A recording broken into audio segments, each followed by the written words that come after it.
নমস্কাৰ ছাৰ বাইদেউসকল।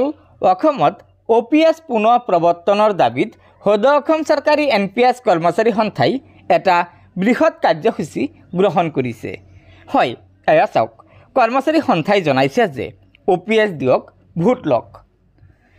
তলত কৈছে, মুছলপুৰস্থিত জিলা কেন্দ্ৰৰ সভাকক্ষত আজি সদৌ অসম চৰকাৰী NPS কৰ্মচাৰী সন্থাৰ বাক্সা জিলা সমিতিৰ এখন সাধাৰণ সভা অনুষ্ঠিত হয়। এই সভাত আগন্তুক BTC পৰিষদীয় নিৰ্বাচনত NPS কৰ্মচাৰী আৰু তেওঁলোকৰ পৰিয়ালৰ ভোটসমূহ কাৰ পক্ষত যাব তাকে লৈ সিদ্ধান্ত গ্ৰহণ কৰা হয়।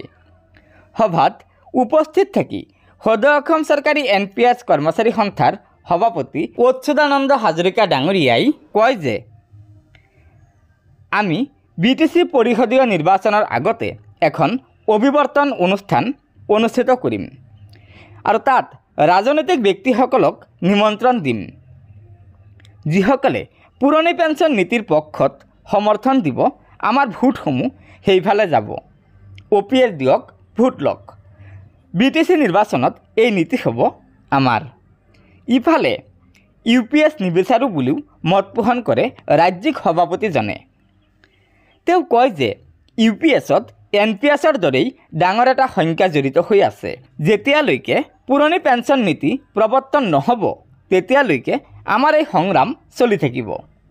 ইফালে আগন্তুক 8 আৰু 9 আগষ্টত সদৌ অসম চৰকাৰী NPS কৰ্মচাৰী সন্থাৰ বাৰ্ষিক অধিৱেশনত অসমৰ মুখ্যমন্ত্ৰী, বিত্তমন্ত্ৰীকে ধৰি শাসনাধীষ্ঠ চৰকাৰৰ কেইবাজনো বিষয়ববীয়াক নিমন্ত্ৰণ জনোৱাৰ কথা উল্লেখ কৰি অচ্যুতানন্দ হাজৰিকা ডাঙৰীয়াই কয় যে তেওঁলোকৰ পৰা আমি আমাৰ পক্ষত এটা সুবাৰ্তা বিচাৰিম, যাতে কৰ্মচাৰীসকলৰ অৱসৰী জীৱনৰ সুৰক্ষা নিশ্চিত হয়।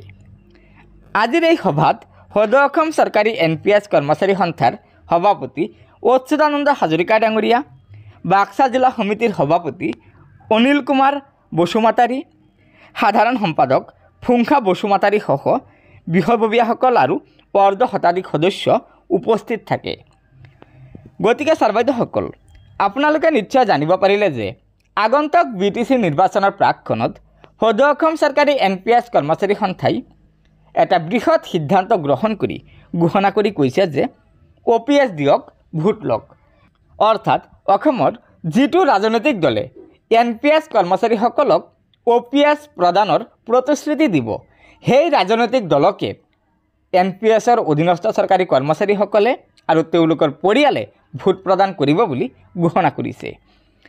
গতিকে ছাৰ বাইদেউসকল, আশা কৰা হৈছে যে আমাৰ শাসনাধীষ্ঠ BJP চৰকাৰে ৰাজ্যৰ NPS কৰ্মচাৰীসকলৰ এই দুখ দুৰ্দশাৰ কথা বুজি পাব আৰু অতি শীঘ্ৰে অসমত OPS প্ৰৱৰ্তন কৰাৰ বাবে চিন্তা চৰ্চা কৰিব বুলি আশা ৰাখিছোঁ।